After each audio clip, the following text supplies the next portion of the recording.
Ladies, gentlemen, gamers, and TikTok fellow enjoyers and enthusiasts, welcome back. As you might be able to tell, we are doing TikTok reactions. As you also might be able to tell, I'm still a little sick.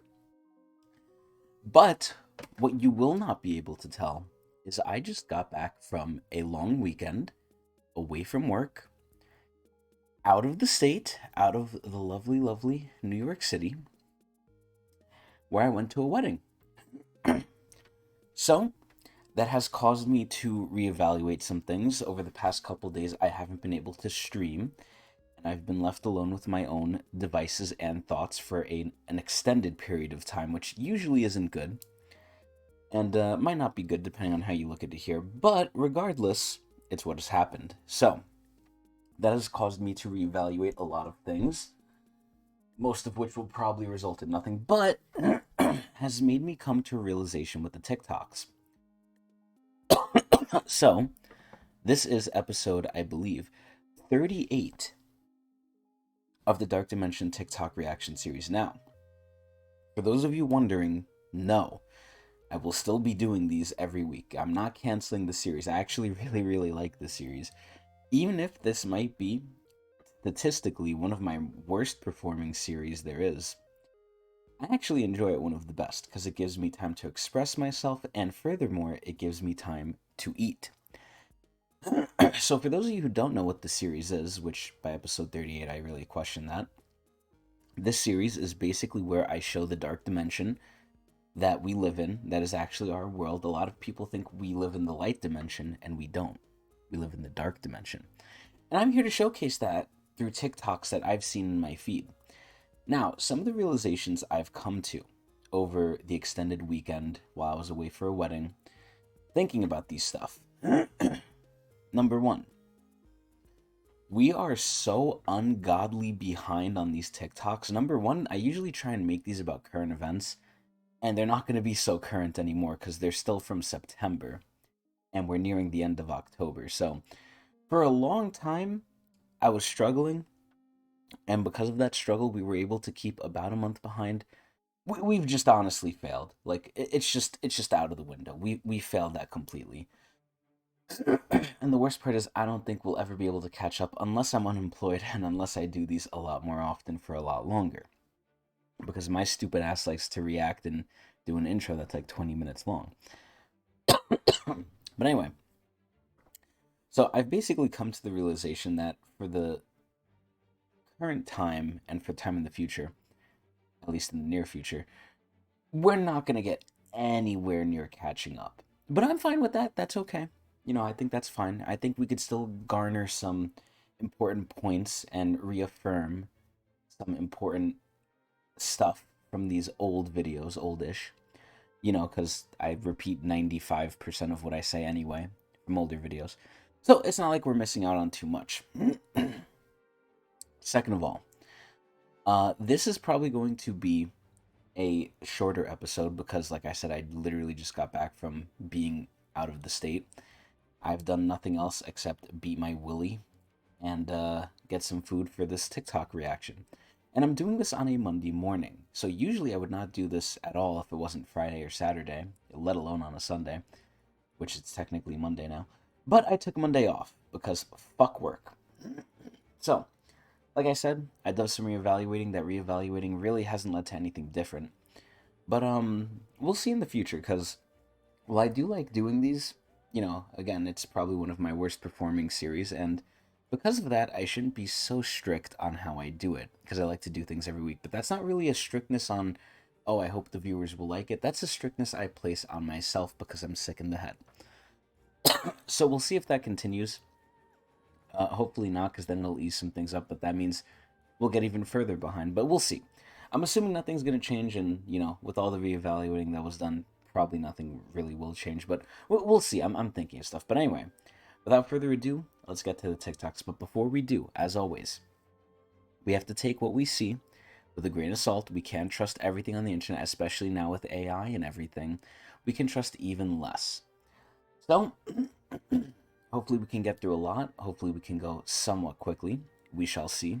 Hopefully I can shut my big pie hole and actually shove some pie in my hole. My mouth hole, that is. Because I actually have some pie from... I forgot where. I think it's North Carolina. But apparently this is really famous pie. Or no, maybe it's Virginia. I don't remember. But essentially, this pie is very famous, and it's from Blue Ridge Mountain. And I got different flavors, of which consist of chocolate castle, um, buttermilk, and fuck, what was the last one? Uh, coconut, some shit. Anyway, I have pie, I have chips, I have chocolate, I have candy. That's the palette for tonight. That's what I'm going to be munching on as we slave away doing the video. And yeah, that's pretty much it. Same old, usual as usual. Let's get to it. Again, it might not be too long because I do have a lot of other stuff to do. I'm so behind on everything because I was away for like 5 days and I couldn't even stream it. It was horrible. It was great. It was great, but it was also horrible in other ways. But anyway, let's get to it. So as we can see here on the screen, we have this lovely, lovely Asian man. We've seen him before. I don't know if I necessarily trust him. He kind of does what I do in a more forward-forcing way or forward-facing way.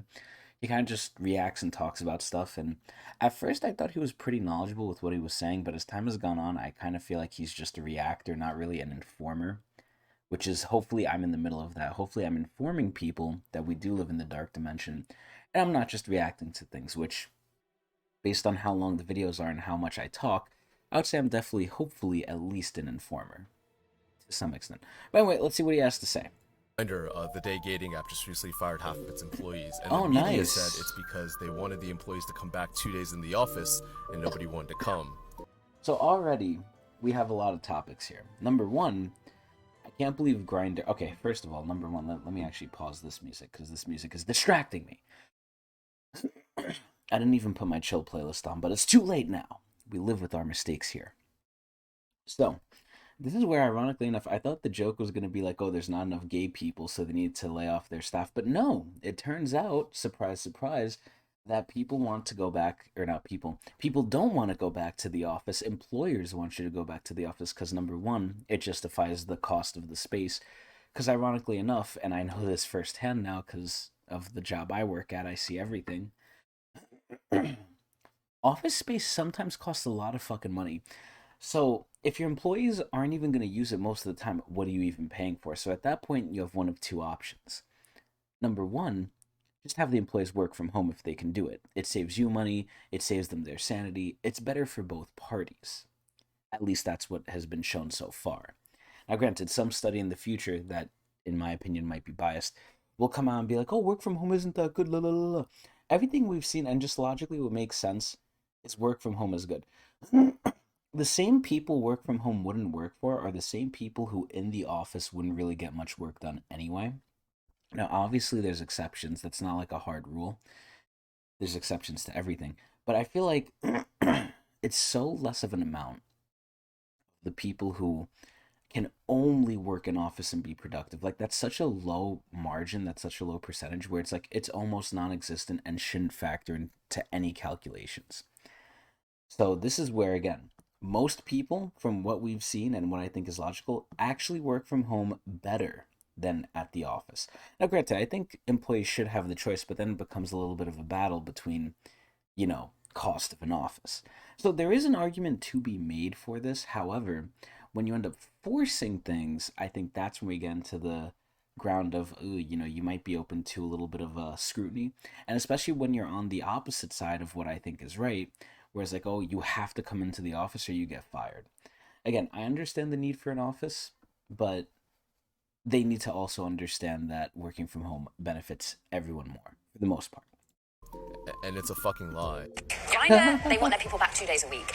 And people won't do it. This is actually a company where they're seeing their employee base looking to unionize. So apparently we understand Yes, unions, yes. 45% of their employee base has been forced to resign because they can't get themselves to an office, one of the 9 key locations, 2 days a week. But this is real power play coming from the CEO, who actually was at a Goldman Sachs event earlier this Okay, also, I'm attempting to try the coconut cream pie that I have. Now, this has been out for like a day or two, so hopefully it's still good. But it looks good, so hopefully I don't get food poisoning. Or hopefully I do. And then I don't have to go to work. Week saying this is going to help our revenue in the short term. This is going to help our bottom line because actually we can be leaner and leaner. Boost There the you revenue. go. That's the real reason. Always leave it up to Wall Street to say the quiet part out loud. As an example, this gentleman's name is Quinn McGee. He was hired by Grindr as a project manager in 2021. They knew he lived in Brooklyn. They knew his partner was a doctor practicing medicine in Brooklyn. He has a year-long lease in New York, and they gave him 7 weeks to relocate from New York to California, or else he'd be fired. So Quinn, along with hundreds of other Grindr employees, recently filed to unionize with the National. So ironically enough, before we get into the union part, this is a lot of the times where companies, and I've heard of this, I don't know how true it is, because again, take everything with a grain of salt. I've actually heard companies basically forcing some employees to come back to the office, especially when they know they can't, for the pure fact that they basically want a free reason for them to quit so they don't have to fire them. And I'm assuming so they don't get unemployment. Because I think the employer has to pay into that or something, but I'm not sure. Or maybe there's a severance package that, sometimes goes out. I don't know. But yeah, I've been hearing that's a tactic that companies are now doing. They're forcing certain employees to come back to the office, if not all employees, just to kind of weed out the ones that they know can't, just so they'll quit or they'll be fired with, pretenses of, hey, it's not our fault. We told you, we give you ample time, even though it's really not enough. So yeah. Labor Board, and the executive's reaction is to have what we call a quiet layoff, which is basically making like the most ridiculous demands to make sure that people fall in line, or there it else is. They're going to get terminated. That's what I said. This is the second time they've done this, by the way. In 2018, damn, that when guy they is needed to revamp jacked. the app for video, they hired a bunch of remote workers and developers to get the app up to speed. And then once the app was stable, they gave all the employees an ultimatum: either relocate to headquarters in 6 weeks, or we'll consider you resigning from the company. Wow. Like, not fired, so they don't have to pay severance. They'll consider you quitting on them. So There Grindr, the day gave. And for those of you thinking, I'm just repeating what I know he's going to say. I forgot to say this as well in the beginning. It's been over a month since I fucking saw these videos. You think I remember what's in this shit? I barely remember what I did in the last 3 days. So, most of this shit is literally just my straight reaction to it of what I know. Now, granted, I could have some subconscious remembrance of this, but I doubt it. But anyway, pretty good video. It really shows you that no one is safe, no industry is safe. A lot of the time it's Amazon, a lot of the time it's who else is pretty cutthroat? It's pretty much the whole tech industry, the whole asshole billionaires. I'd say Amazon, Tesla, Starbucks especially. Oh my god, they're notorious for being evil. JP Morgan and Chase, a lot of the big banks that people think are good, Bank of America, and they're all pretty bad. And, I wouldn't put it past them, but I never thought it would be with Grindr. I never thought Grindr would also be this cutthroat. But once you reach a certain point, either of revenue or, I think personally, if you go public, right? If you go public on the stock market, which I don't even know if Grindr is. And I'm not going to try and check that because it's going to take too much time and we're already spending so much time on just this one video. But I think either once you hit a certain amount of revenue, get to a certain size, or go public on the stock market, that's when you pretty much, in my eyes, are just evil. Like, we might not know it, we might not see what you're doing, but I think you're evil. And again, I hate sounding conspiracy theorist, I really do, but I feel like the more and more I see things, the more and more I know the truth, which sounds so conspiracy theorist, but it is what it is.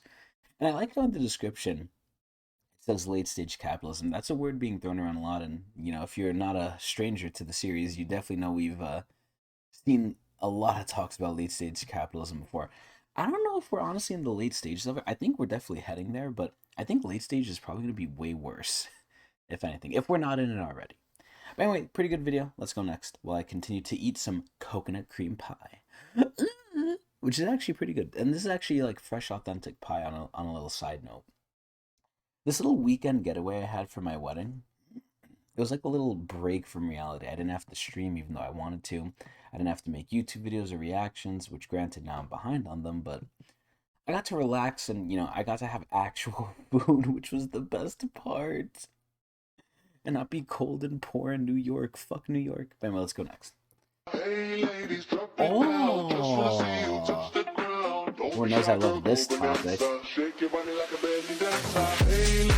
Ooh.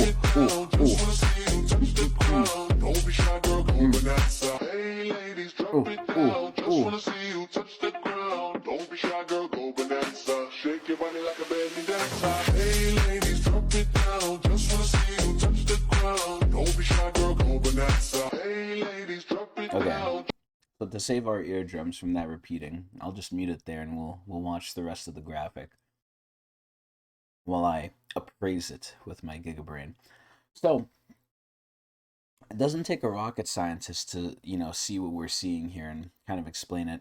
As we can see, there's household income, which, has generally, it's gone up. It's definitely gone up over time. It has some dips here and there, of course, especially in 2008. But it's gone up, and let's pause the video here. This is where we can see something else has gone up too. And I think I'm going to revise what I usually say. I think there's 3 costs, and it's funny because I was saying this to my family members when I went to the wedding too. I think there's 3 costs that a person can potentially have in their life that is like the 3 biggest things you will need. And one of them is variable.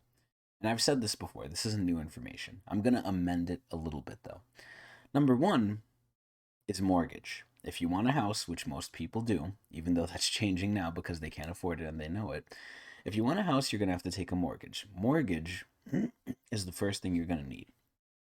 I'm now going to amend that and extend it to just paying for housing. Paying for housing, because a lot of people, like I said, are now switching from knowing they'll never own a house to just straight up renting probably their whole lives. This is where housing costs, because the cost of a house is basically the same as rent. It's probably the same graph, just going straight up like crazy. Excuse me. Housing costs have been ridiculous, and that's number 1 of what's going to be insane. Number 2 and 3 is going to be student debt and medical bills. And number 3 is iffy because, if you're a healthy person, which if you're in the US, yeah, right. But if you are, you're probably not going to have too many medical bills. But the first 2, most people are probably going to have, most normal people. Housing costs and student debt. And as we can see, one of the biggest things I don't understand is okay, you can argue maybe you don't go to school, which, at that point, I don't know how you're getting any decent job unless you're a Nepo baby. But at that point, right? What the fuck are you supposed to do for rent? You need to live somewhere, unless you got family, which not everyone does. Unless you have like friends, which again, now we're getting into an epidemic of loneliness, so not everyone has that either. More and more people don't have that. So it's like, what are you supposed to do? This is a cost you can't really avoid. You have to eat this cost. And look at it. The system is literally like it's not fair. It's not going to work for normal people. Or I guess below normal people, because the median income is like what? Around 80K or something? Which, I don't know how that is, but I'm definitely not making anywhere near the median. I'm making less than half that. So, it's kind of fucked up. But, I'm just going to point our attention to the first comment here, which I really liked. Wish I could have been smart and bought a house when I was 3. That's the only way you probably could have bought one, because after this, unless you're getting a really good job, unless you're quote-unquote above average, I don't think you're ever affording a house. I think you're going to have to avoid the houses. But anyway, yeah, this graph says it all. I really like this graph. It's really cool. Let's go next. Oh! Okay, 237. The cat's chilling. All right. Pizza rolls. I like that. 887. All right. Milk. Uh-oh. Not milk. Oh, all right. We see people shopping. Nice. And it's $572. And the cat's like, what the hell? Dude, I swear to God. Oh, I didn't mean to like it, but my mouse double clicks because it's old. I swear to God, more and more, right? Ever since we saw that video in the previous episode of like, oh, this is $100 worth of groceries. And I'm like, oh, there's no way, they're over exaggerating. And then I counted it and I was like, okay, wait a minute, maybe they're not. Like, bro, everything is going up, right? It's not just rent. Rent is going up, one of the most, cost of living, housing. Housing is going up one of the most. So is student debt and everything. So is medicals. Everything's going up. At what rates? It's different. But it's like, bro, even food. And I always bring up this example. Guess what I have right next to me? Let me get it. I have a bag of Utz chips. Utz Ripples sour cream and onion chips. Now, you can call me a fat ass, which is true. But I remember when a big ass bag of this shit, I have the medium bag. There's small, medium, and large. And then I guess like American size. So, which is family size. So I have the medium bag. I remember I used to be able to get the large bag for $1. This medium bag, which is half the size of the large bag, $2.49. You know how much the large bag is? Like four something. Are you fucking serious? Listen, it's a potato. It's a potato that you just bake it. Like, it doesn't need to be almost $5 when it used to be one. What the fuck is this shit? Now, granted, it could be just, New York prices, but I don't think so. Anyway, let me see what the comment said. Just to make a pot of pasta, and I actually got drawn to this comment because it said pasta. Just to make a pot of pasta, if you want something fancy like sun-dried tomatoes, ends up being like $50. Okay, I don't know about that. I really don't know about that. Maybe if you're buying it out somewhere, sure. If you're making it, I don't think so. Making food at home, even though it's more expensive, it's still somewhat affordable. And obviously, this video was meant more of like a joke one, more of like a little rest and reprieve from the depressing tedium. But I used it as a lesson anyway, so it is what it is. Let's go next, though. Let me continue to eat my pie. Hey, it's this guy. So we've seen this guy before. He's starting to become a little bit of a mainstay. I think he's a little crazy. I don't know if he's the most trustworthy, but I think he's very relatable. Because look at him. He's a worker. Unless he's faking this, which again, excuse me. You always have to question what's fake and what's real nowadays. Because I've seen some really like convincing shit that's apparently fake. But granted, I could be stupid. But from what I think, and from what I could tell, this guy's actually a real worker who's probably not doing too well and is having some opinions about what's going on, which I think are valid, because look at it. I think he's one of the many people, who's experiencing this firsthand. This economic uncertainty and fucking. So let's see. Else think it's really fucking crazy that we let investment banks buy houses? Yes. Now, personally, I think it's crazy that we let anyone buy more than the amount of houses they need. Like, if people could only buy one house, there wouldn't be a housing crisis. So, it's such a shame. I put a big ass piece of pie in my pie hole right when I wanted to say something. So, this is kind of sounding, what he's saying, kind of like socialism. I guess communism. Where, everyone gets just what they need, nothing more, nothing less, right? Which is good in theory, but realistically, number one, how do you determine that? And who's going to be determining that? Because if it's a human, there's human error. If it's an AI, who knows if it's going to be correct, right? But number two, I think people should own more homes than they need if they can afford it. But the issue is, some homes are literally being bought up by, I believe, I forgot if it was Blackstone or BlackRock, because I own both. I believe it's BlackRock, but BlackRock literally buys these homes and just holds them to drive up the property value of everything else and just sets exorbitant rent rates and everything. Where at that point, they definitely don't need it. There's a difference from wanting it and not needing it, right? Obviously, if you have one home and you just have like the nuclear family, mom, dad, kid, I don't think you need a second house unless that house is really bad. But you could want a second house just to either supplement your income or just have like maybe another getaway house for a vacation or something or whatever, right? I think you should be able to own more than one house. But when you do what BlackRock does, right? Assuming it's BlackRock, and you own like, how many fucking tens of thousands of houses for no reason other than evil purposes, which again, how do you define that? Who decides that? But I'm pretty sure we can obviously, what BlackRock is doing is evil. Now, obviously, it depends on who you ask. I'm pretty sure the shareholders wouldn't say that. But I'm pretty sure the shareholders are evil too, of which I am one. And even I think it's evil. So, at that point, I think that basically people should be able to have more than one home. They should have some excess, just not extreme excess. I think that's the best way to simplify it. But anyway, let's see what else this gentleman has to say. And by the way, I feel so bad for this guy. This guy looks like a just drained worker. It's what I feel I'm gonna look like pretty soon too, because I feel like society is really wringing out my soul. But let's see. Because right now there's like 16 million empty homes in America. Ridiculous. Most of them are just owned by investment bankers. And you know what's crazy? It's the same thing in China too. In China, their whole economy is just propped up by real estate development, apparently, which is not going to work out for them too much very soon because they're running out of real estate to build that's actually effective. But number two, it's China literally just made so many apartments that they can't even fill because either there's not enough people or just like I don't really know if it's too expensive, but there's way more apartments that are empty than there are people that need them.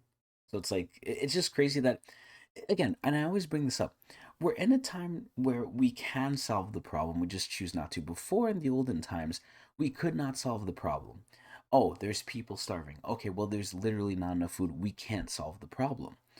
Now the problem is solved. Okay, there's people starving. Oh, well, there's enough food, but let's just not give it to them for some arbitrary, stupid reason, right? We produce way more food than we need, and we have way more housing than we need. It's just because of these arbitrary reasons of now that we actually have them, the main issue is we didn't have them. Now that we have them, we're putting all this extra bullshit on top where it's like, okay, well, you can't get one unless this. And it's so dumb.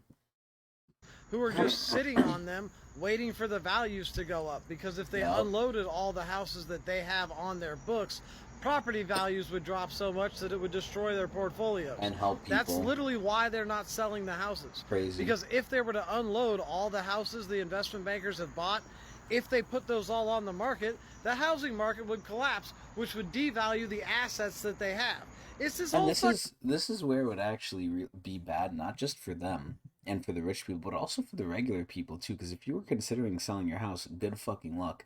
When the house of cards topples, everyone suffers. So it's sad that the big people really decide everything, and if they fail, we all fail without choice. But again, that's the dark dimension. fucking spiral game, and the whole goal is to impoverish the average American. That's me. Because well, they've brought house prices up so much that your average person just can't fucking buy them. They don't have a chance in hell. Nation. And it's like, what the fuck is their end goal? Are they just gonna turn the entire country into renters and just wait until the people finally grab their fucking pitchforks? Because I don't see another end game. And that right there is exactly what I'm thinking too. Because again, it's like, okay, you want to make yourself rich. Okay, fine. I think that's fine. I think a lot of people want that. Okay, you want to make generational wealth. Okay, we're getting into a little bit of an extreme, but sure, I can get on that. I would say generational wealth is like you have, you're a multimillionaire, right? You have like maybe 50 million. I think that's generational wealth. I think you're pretty rich then. Oh, but now you just want to see the billions go higher. It's like, what are you even doing at this point?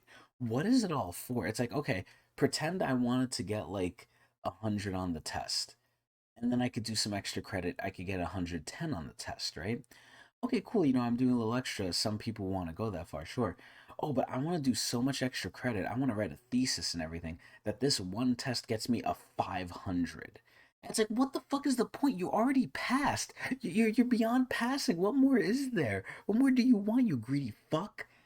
And that's basically the rich people. It's like at this point, once you reach 1 billion, do you even need anything else? Again, it's just a pissing contest, and they just want to be crazier. It's like, what even is this all for? They're not really donating it to charity, and then charities are a whole other nonsense I don't want to get into. But it's like, what's the whole point? You've passed the finish line. You've passed it like 3 times already. What else do you need? And the sad part is I don't see this changing, and I say this in other episodes too, unless something breaks and people get angry and people actually do something about it. Not that I'm advocating for that. I think that's the worst time, but I think it's the only time that we're going to see where things change. But who knows? Anyway, nice video. Very nice guy. Feel bad for him based on his look, if what he's saying is true and where he looks like he's working is true. But yeah, very nice. Let's go next. People are freaking out because companies may start using... Oh, I actually remember this one. This is one of the few ones I actually do remember. This one was so funny. And ironically enough, it's from Ray William Johnson, which I used to watch so much on YouTube. He's an OG of YouTube. It's good to see him on TikTok now, though. AI to analyze how productive their employees Look at this. Let me show you. Look at Here's this. An example of the technology being used. And the worst part is, right, it's not even like... It's obviously really focused on the workers here, but look at what it's doing to the customers. It's telling you how long the customers have been there. So for the people who are loitering in restaurants, right, even, worst of all, when you don't buy anything, now they're going to know. Before, they would have to rely on the workers, and the workers don't give a shit, and rightly so, because they aren't paid that much to give a shit. But it's like, now, the people could just know through AI. This has to be like some sort of invasion of privacy or something, but this might just be okay because, you know, you agree to go in public and they'll probably amend something to the law or who knows. Who knows? But anyway, yeah, this is really dystopian. This is really scary. Look what this shit does. Being used in a coffee shop. So it looks like here you can see how many cups each employee Anna has going made crazy. during their shift. And of course, everyone's favorite in the video is Olga here. Olga didn't give a f. She's only made 3 cups all day, while Anna over here has made 20. Olga needs to get the lead out of her ass. So of course, this has people freaking out. This is a violation of workers' rights. Yep. This is straight out of 1984. Can AI make me a girlfriend? Oh, but it's not just analyzing productivity. Here it is analyzing employees, making sure they're all wearing their face masks thoroughly. Bruh. Why? Why are you doing this to minimum wage workers? Why And that's the worst part. And I've said this too, right? Minimum wage workers in some places, especially fast food, make so little money for so much work that they have to do. And not even just work, the amount of bullshit they have to go through being that forward facing to the miscreants of like society.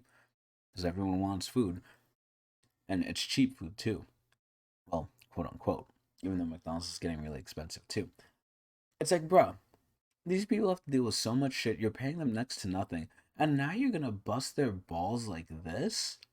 Like, oh my god. It's like what my job does to me. don't you go make an AI that tracks how underpaid they all are? Exactly. So I saw these videos and I got a little nervous too. This feels a little invasive, a little Yeah. stalkery, a little Joe Goldberg. But I looked into it and the company's developing the technology. It doesn't seem to be in use yet. Okay, they're developing it, but it's being developed for what fucking purpose? Either A, the military, or B, for exactly what we're seeing here. Like, why are they trying to bullshit? So everyone's safe for now. All the lazy workers Yeah, for like a fucking year or two. can chill. By the way, this company's called Chooch. Great name. What the fuck? Did AI also name the company? It sounds like What it. the hell is a Chooch? It sounds like a gooch. The stupidest name I've ever heard. People Yeah, honestly. But yeah, no, this is really scary because, again, there are already like ways that you can get out of tracking productivity. I think tracking productivity in general is a slippery slope. I can see an argument for it, but I'm on the side against it. Even though I do understand its values and stuff, I just don't fully agree with it if it's misused, which a lot of the times it is. But like, bro, look at this here. And because like, you know, we're working with not advanced technology and stuff, and we're working with people, sometimes people don't care, bosses don't care, or sometimes the technology just isn't good enough to track it like that. Now it is. Now it is, and now this is scary. Jesus fucking Lord, I hope this doesn't come true, but Dark Dimension, it probably will. And Amazon is probably going to be the first ones to use it, or buy this company out. Did you know that there's never been a communist country? China's not communist, Whoa. North Korea's not communist, and the Whoa. USSR wasn't communist. The reason is What? that communism was a goal that these countries aspired to but never achieved. So what is It's also something that, you know, on paper sounds great, but you know what ruins it? People. As far as I know, this is where economically, maybe it's not actually viable, but I would question who's telling you that and are they capitalist? Not saying I'm, you know, anti-capitalist or pro-communist or anything. It's just, from what I've heard, and there's a lot of people who are very biased and very influenced by stuff, and they don't even know it, so I'm not even blaming them. But from what I've heard from around here and around there, is that communism on paper is great. It's just, will it work in reality? I don't know. And why won't it work in reality if it doesn't? I don't know if it's because of humans, or I don't know if it's actually just because it's an unsound, unrealistic economic policy.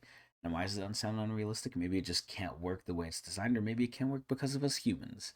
Which goes back to my first point of, it's probably the humans. It's probably the people. But who knows? Let's find out. What is communism, and for that matter, what is socialism? Well, first of all, it's easier to understand communism and socialism as reactions to failed and exploitative forms of government like a monarchy or dictatorship or late-stage capitalism. They're focused on providing late-stage solutions to end worker capitalism, there it exploitation is. and the economic class structure that causes it. And that kind of exploitation is so common around the world that there's like 30 different forms of communism and socialism. Here's a list. Leninism, Wow. Stalinism, Trotskyism, Maoism, Dengism, Prachandapath, Hoxaism, Titoism, Luxemburgism, De Leonism, anarcho-communism, and more. Oh, All of them wow. stem from Marxism as envisioned by Karl Marx, who is an economist and philosopher who wrote the Communist Manifesto. His See, you sound like a smart guy. You're a philosopher and economist. Like, holy shit. big idea was that as Europe started to replace their monarchies with quasi-democratic capitalist economies, the people who got to own the farms and factories were no less exploitative than the kings and queens they replaced. That's true. Specifically, labor If anything, they're more. owners were collecting all the profits that their workers were creating, thereby forming two economic classes, owners called the bourgeoisie and workers called the proletariat. Marx's idea was simple, just have the proletariat collectively own the means of production and cut out the bourgeoisie, because what are they even doing anyway? So Exactly. According to Marx, the way to gradually convert from capitalism to communism was with a bridge called socialism. In socialism, before the workers had direct control over the means of production, the means of production would be controlled by a democratic government, which itself is controlled. This is where the sad part is. I feel like we already have the means of production. It's just we don't realize it. Because again, through the media, which was my major, through the media and through all this sort of subversion and stuff, we really have like somewhat of a grip on us from the government or just from influence from the government into being like, good citizens, good people, or at least, not undesirables. This is where I think, or not humans, but Americans have been so brainwashed and so, either fattened and lazed up to where we don't even want to do anything because we don't care anymore. We just want our nice food, our nice health risk food, to where, like, we just won't do anything, even though we know about this shit. It's really crazy. By the workers, as opposed to private ownership, which is the case in capitalism. The point being that capitalism encourages competition, which encourages exploitation. So to remove that competitive edge, socialism would have workers collectively working for the greater good and equally sharing in that greater good. Think of things like universal healthcare or public schools. Everybody contributes and everybody benefits. Not just by personally using those services, but by a healthier and more educated society that you get to live in. And truly... See, we already have somewhat of this, though, because, and I say somewhat because there's the idea and then there's the reality. We have this idea of, we pay our taxes, we pay all this stuff to our government, and they're going to do public goods like build bridges and stuff, which, it's cool for when it's needed. But after the bridge is built, you're still taxing at the same rate. Where's the money going? And we're going to find out in a way, way future video, which we're definitely not going to get to this time, or maybe next time even, or maybe even the time after that. This is where I'm going to spoil a little bit of a future video where a lot of our money is just going overseas to help overseas with bullshit, to where our people are suffering and the other people overseas that are getting the money that could have been used to improve its own people is getting wasted. Well, not wasted, but is getting used on them. It's ridiculous. In a nutshell, that's socialism. Now, when socialism can be established and private ownership can be abolished, the next step is total collective ownership, and not just of production, but of all aspects of the economy and society. With the end goal of a classless, moneyless, and stateless society where everyone works towards the same goal of being happy, healthy, and free. You do what you can to contribute, and you take only what you need. No billionaires, but no one's dying of starvation. Now, you might be thinking that sounds great, but why hasn't it ever worked out? And I'm going to explain why we've never had a communist country and the fatal flaw with socialism. In fact, what we've seen over the last century is that power-hungry sociopaths are very good at convincing people who would benefit the most from socialism that they can individually solve their problems instead, or in other words, fascism. And what almost always happens is that the more power a government is able to control in an effort to achieve socialism, the more likely it is that power-hungry, corrupt officials who are part of the owner class are able to get into office by lying and cheating, and they get their friends into positions of power, and now you don't have a socialist government, but instead you have a kakistocracy, which is a government that's run by the worst, least qualified, and most unscrupulous citizens. Case in point, the Soviet Union, Venezuela, and North Korea. And it's important to understand that these countries are no longer socialist or communist, but they're failed states and kakistocracies. But if you look at countries that implement social policies, including the United States, but more easily seen in countries like Sweden and Canada, it's very clear to see that these policies are successful, beneficial to the population, and smaller scale examples of socialism that succeeds in spite of the corrupt owner class. So the real problem with socialism is power-hungry capitalist corruption. Also, America invades every single country that's ever tried. Wow. So aside from that empire, just ignoring the fact that America just manhandles anyone who does this nonsense, let's rewind a little bit too.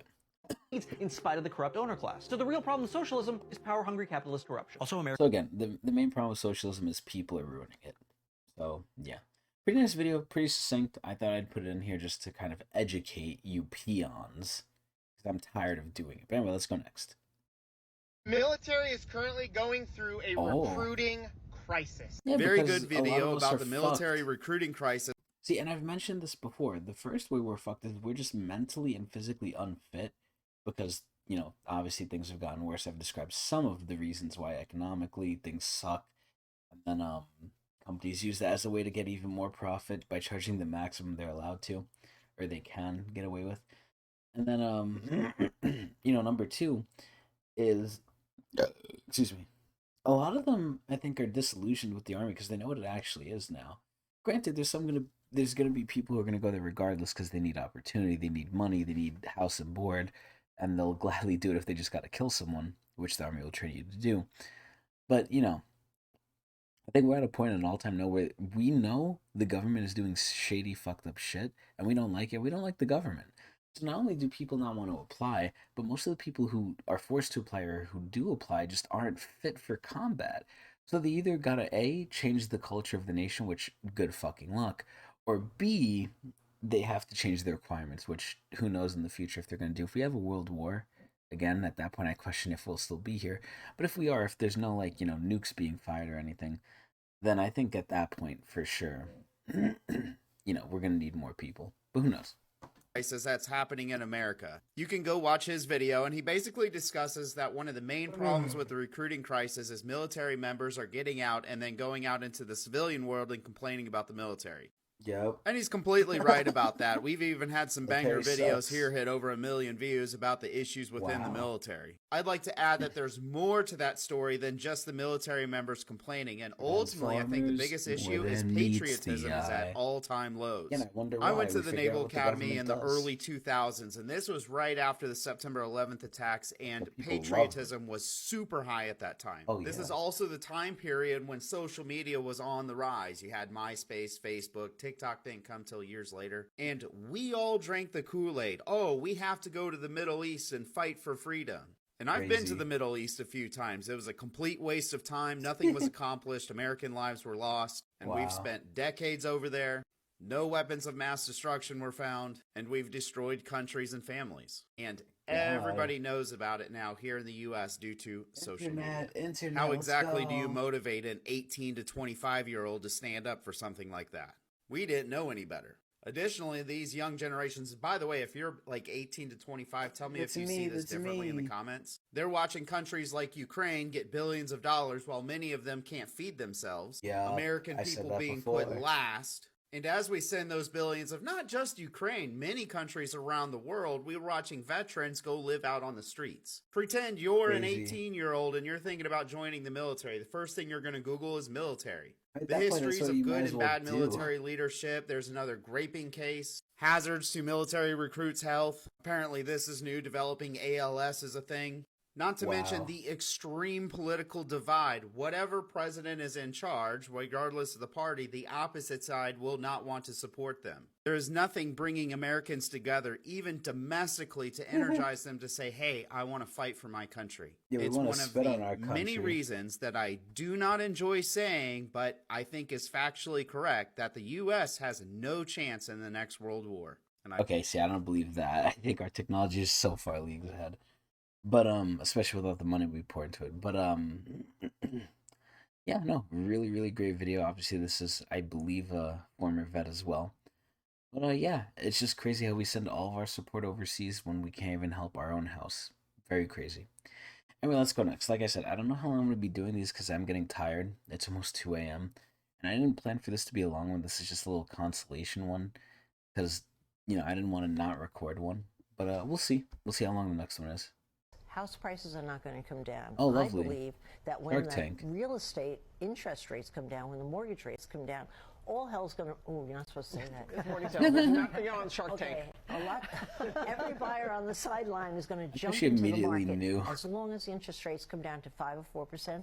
And houses are going to go up in price all over again. I wouldn't be surprised if they go up by as much as 10 or 15% when that happens. Wow. So what advice do you have for people who want to buy a home now, first-time home buyers? You have to adjust your horizon. You have to adjust what you're looking for.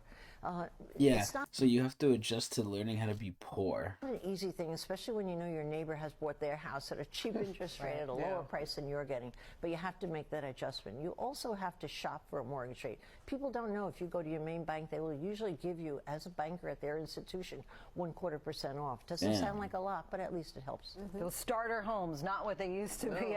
A lot of things are not what they used to be. It's ironic too. When I was out of the state, I actually finally saw the actual episode of Shark Tank. I literally saw how long ago? What time is it? 2, 1, 12, 11, 10. 6 hours ago. I would say I finally saw Shark Tank. And it's fucking crazy. I mean, what she says is true. And this is a very smart businesswoman. I don't know about other stuff because knowledge is very specialized, but she's definitely pretty knowledgeable, and if she says it, there's probably some modicum of truth to it. But this is scary. This is really scary stuff. The housing market might collapse, which, same as China, quote unquote. But very interesting. Let's go next. Let's see how long the next one is. Hey Disney, is it true they're raising the price of Disney Plus and Hulu? Yep. Yes, and why? Because they need 10 billion instead of 9 billion. In October, the ad-free version of Disney Plus is going to be $14 a month, and Hulu is going to be $18 a month. That's insane. Bruh, we're literally going back to the times of cable. It's like before in cable, if you wanted a specific channel, you had to get a package. You had to get the channel package that it came in. You couldn't buy it individually, which was fucking stupid. Now, even for everything else, it sounds like just things are fucked. Yeah, let's rewind this a little bit, right?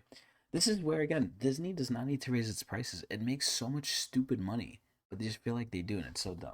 Insane. I remember when Disney Plus used to be like $7 a month. Well, what do you want me to do, man? Because I can't keep offering it at a low price. I lost $500 million last quarter in streaming. No wonder your stock is down this year. And to make matters worse, ESPN is now making us less money than it used to. Why is that happening? You have a cable subscription? No, of course not. What am I, like 60 years old? Exactly. Cord cutters like you are why we're making less money. And now it's price of sports rights going up. It's leading to less profits in our pockets. Good for Honestly, them. we might just sell ESPN at some point. What about your parks? I mean, that's gotta be doing pretty well, right? Oh yeah, our parks are very profitable and they continue to make us more money. Mostly because we nickel and dime our customers for everything. Oh I know. God. Last time I was there, I paid like $4 for a water bottle and $8 for a stale pretzel. But hey, it's the most magical place in the world. Can't put a price tag on that, huh? Yeah. Well, if you keep raising prices It's like at Disney New York. Plus, I might finally have to cancel. Don't you have a 4-year-old daughter at home and another kid on the way? How do they know that? How do Yeah, they you're know not that? canceling. No matter how much we raise the price. Yeah, you're right. We're also gonna start cracking down on password sharing, so don't even think about it. Oh Hey, my Disney, is God. it Yeah, true- the thing everyone fucking does.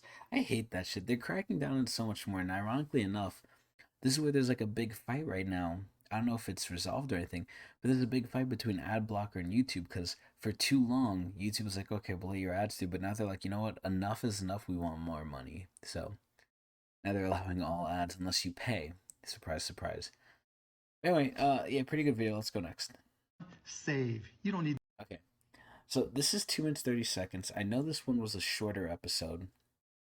It's a little over 45 minutes, but like I said, this was meant as a consolation episode, and I don't know how long I want to do these going forward, because hopefully I'll restrict myself from sending myself stuff on TikTok, which you guys could do too, at tiktok.com/Tecnics channel.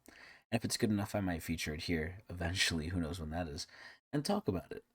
So, yeah, that's pretty much going to be it. I'm pretty tired, so we're going to leave it here. Hope everyone enjoyed, and hopefully I'll be back next week for another TikTok reaction video. But that's going to be it for me.